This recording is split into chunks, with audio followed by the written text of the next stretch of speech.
We are in it to win it. మనం ఒక మంచి ఇన్ఫర్మేషన్ గురించి తెలుసుకుందాం. ఇది మనలో కొత్త ఉత్సాహాన్ని అయితే నింపుతుందనే అనుకుంటున్నాను. ఆల్రెడీ సారే చెప్పారు వీఆర్ ఫ్యూచర్ ఆఫ్ ఇంటర్నెట్ అని.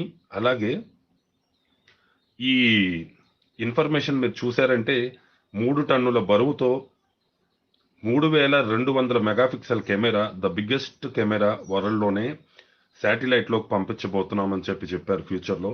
అది కొత్త కొత్త గ్రహాలను కనుగొనడంలో శాస్త్రవేత్తలకు ఎంతో ఉపయోగపడే విధంగా ఈ కెమెరాని మనం తయారు చేస్తున్నాం. ఇప్పటి వరకు అసలు ఫిజికల్ ప్రోడక్ట్ అంటే ఏంటి, ఏ ఫిజికల్ ప్రోడక్ట్ వస్తుంది అని 1 సంవత్సరం క్రితం చాలా వరకు ఆలోచించుకునేవాళ్ళం మనం.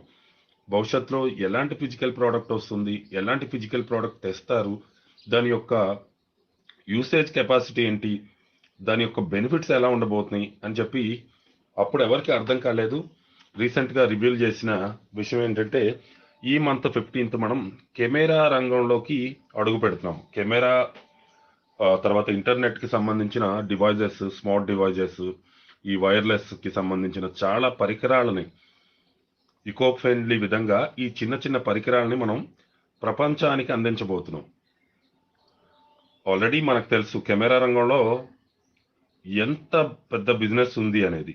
ఈరోజు కెమెరా లేని ప్రదేశం ఏది ఉంది?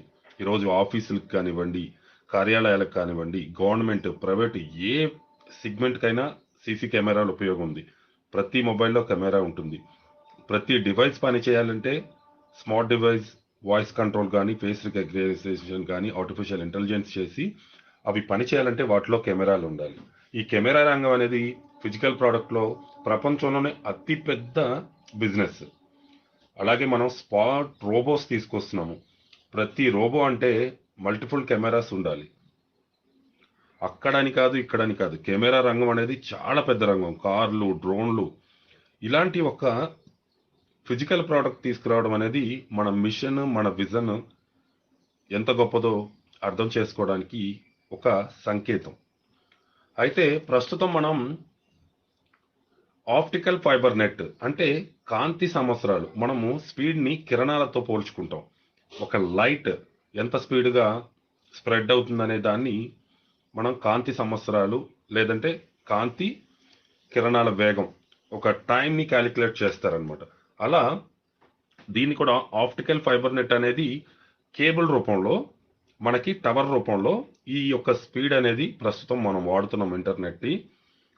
భవిష్యత్తులో శాటిలైట్ ద్వారా మరింత స్పీడ్, మరింత నాణ్యత, మరింత వేగవంతంగా ఉండే విధంగా ఈ యొక్క ఇంటర్నెట్ అనేది ఆల్రెడీ ప్రపంచంలో కొన్ని కంపెనీస్ అందిస్తున్నాయి.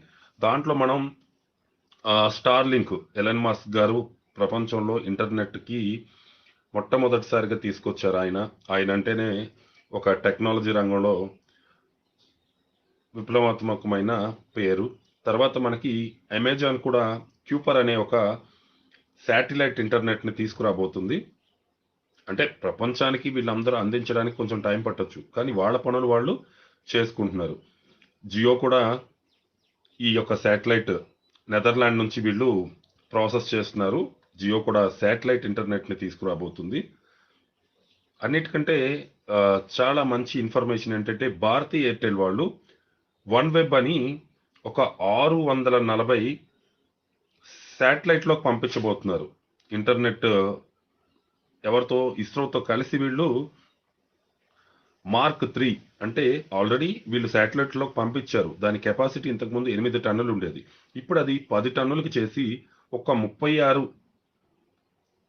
భాగాలుగా దాన్ని శాటిలైట్లోకి పంపించారనమాట. శాటిలైట్స్ని 36 శాటిలైట్స్ని పంపించారు. వాటి వెయిట్ 10 టన్నుల వరకు ఉంటుంది. 36 భాగాలుగా అవి వెళ్ళాయి. 640 వీళ్ళు ప్లాన్ చేస్తున్నారు. వీళ్ళు ఇస్రోతో కలిసి ఈ భారతీ ఎయిర్టెల్ వాళ్ళు ఆల్రెడీ పంపించారు. గత 4-5 నెలల క్రితం నుంచి ఈ ప్రాసెస్ జరుగుతుంది. అయితే మీకు వైఫై తెలుసు కదా, వైర్లెస్ ఫెసిలిటీ. మనకి ఫ్యూచర్ అంతా కూడా శాటిలైట్ ద్వారా ఇంటర్నెట్ అందించినప్పుడు ఈ యొక్క వైఫై ద్వారా ప్రతి డివైస్ అనేది చాలా స్మూత్గా, అగ్రెసివ్గా, స్పీడ్గా పనిచేయడానికి అవకాశం ఉంటుంది. ఈరోజు మన మొబైల్లో వైఫై ఉంటే మన మొబైల్లో డేటా ఎంత బాగా పనిచేస్తుందో, జనరల్ మన నెట్ వల్ల కన్నా వైఫై ద్వారా మన డేటా బాగా పనిచేస్తుంది. స్పీడ్ కానీ, క్వాలిటీ కానీ, దాని అన్నీ కూడా బాగుంటాయి. సో మనకి యాష్ గారు చెప్పగానే చెప్పారు. ఏం చెప్పారు? వీఆర్ ఫ్యూచర్ ఆఫ్ ఇంటర్నెట్ అని. అంటే మనం భవిష్యత్తులో ఇంటర్నెట్ రంగంలోకి రాబోతున్నాము. అలాగే ఫిజికల్ ప్రోడక్ట్లో ద బెస్ట్ ప్రోడక్ట్, ప్రతి ఒక్కళ్ళకి అవసరం ఉన్న ప్రోడక్ట్. అవసరం అంటే మనలాంటి హౌస్ హోల్డర్స్ కాదండి. మ్యానుఫ్యాక్చరింగ్ రంగంలో ఈ కెమెరా అనేది పెద్దపీట వేయబడిన ఒక ప్రోడక్ట్. ఈరోజు మ్యానుఫ్యాక్చరింగ్ రంగం అనేసరికి మనం కార్ మ్యానుఫ్యాక్చరింగ్లో కెమెరాస్ అవసరం పడుతున్నాయి.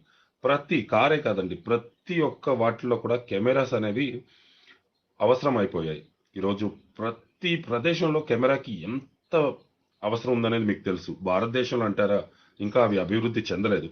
కానీ అభివృద్ధి చెందిన దేశాల్లో మనిషి కన్నా అన్ని కూడా ఆర్టిఫిషియల్ ఇంటెలిజెన్స్ బేస్ చేసి రోబోటిక్ సిస్టంలోకి వస్తున్నారు వాళ్ళు. ప్రతిదీ కూడా కెమెరా అనేది ఒక నీడ్ అయిపోయింది. సాధారణంగా ఈరోజు మనకి ఫుడ్ ఎలాగో, వాటర్ ఎలాగో, కొన్ని సోర్సెస్ ఎలాగో, భవిష్యత్తులో కెమెరా అనేది అంత సాధారణమైన ఒక గాడ్జెట్ అయిపోతుంది. అలాంటి ఒక కెమెరా ప్రోడక్ట్ని మనం మ్యానుఫ్యాక్చరింగ్ చేయబోతున్నాము. అంటే ఇది చిన్న విషయం కాదు. దీని మీద అవగాహన పెంచుకోగలిగితే మనం మిలీనీర్సా, బిలీనీర్సా, మనకొచ్చే ఇన్కమ్స్ ఎలా ఉంటాయి అనేది కూడా చాలా సునాయాసంగా అర్థం చేసుకోగలుగుతారు. అలాగే ప్రపంచంలో షిబా ఐఎన్యు అని చెప్పి ఒక క్రిప్టో కరెన్సీ ఉంది. అది ఒక క్రిప్టో టోకెన్. ఎందుకంటే షిబేరియం అనే బ్లాక్ చైన్ వాళ్ళు తీసుకొచ్చిన తర్వాతనే అది కాయిన్ అవుతుంది. వేరే బ్లాక్ చైన్ మీద రన్ అయ్యేటప్పుడు టోకెన్ అవుతుంది. 24 లక్షల మంది దాన్ని హోల్డ్ చేశారు. ప్రపంచంలోనే హై హోల్డింగ్ కెపాసిటీ ఉన్న ఒక క్రిప్టో కరెన్సీ. దానికి చాలా ఏళ్లు పట్టింది అంత పెద్ద కమ్యూనిటీ నెట్వర్క్ రావడానికి. కానీ ఆన్పాసిలో ఓ కాయిన్కి ఆ అవసరమే లేదు. ఇది బాగా మీరు గమనించాలి, బాగా గుర్తుపెట్టుకోండి.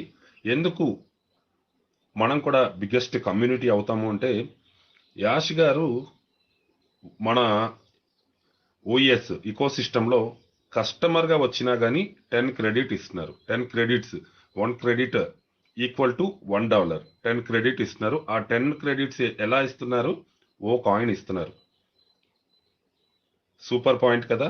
ఓ కాయిన్ ఇస్తున్నారు. 14.5 లక్షల మందికి ఓ కాయిన్ ఉంటుంది. అలాగే కొన్ని కోట్ల మందికి కూడా ఓ కాయిన్ అనేది ఆఫర్ చేస్తున్నారు ఫ్రీగా. మనం వెబ్3లో ఉన్నాం కాబట్టి కస్టమర్స్ కూడా మనం ఆఫర్ చేస్తున్నాం. వాళ్ళు ఖచ్చితంగా వాటిని విత్డ్రా చేసుకోవాలంటే వాళ్ళ నేటివ్ కరెన్సీలోకి ఖచ్చితంగా వాళ్ళు మన ఓ కాయిన్నే వాడాలి. సో ఓ కాయిన్ అనేది ప్రపంచంలో అతిపెద్ద కరెన్సీ అవ్వడంలో కూడా చాలా అవకాశాలు ఉన్నాయి. ఇలాంటి మంచి మంచి ఇన్ఫర్మేషన్ని మనం గ్యాదర్ చేసుకున్నప్పుడు మనం ఎంత లక్కీ, మనం ఎంత భవిష్యత్తులో సంతోషంగా ఉండబోతున్నాం, మనం ఎంతమందికి మంచి బ్లెస్సింగ్స్ ఇవ్వగలం. బ్లెస్సింగ్స్ అంటే ఆశీర్వాదం కాదు. వాళ్ళకు అవసరమైంది మనకి మనం తీసుకోగా మిగిలింది మరో నలుగురికి పంచాలి అంటే ముందు మన దగ్గర ఉండాలి. మన దగ్గర లేకపోతే మనం సహాయం చేయలేము, ఎవరికి ఏం చేయలేము. అది ప్రతి ఒక్కరికి ఉన్న సమస్య అది. సో మన దగ్గర ఎక్కువ ఉన్నప్పుడు మనం ఎక్కువ మందికి చెయ్యాలి అని ఆటోమేటిక్గా అనిపిస్తుంది.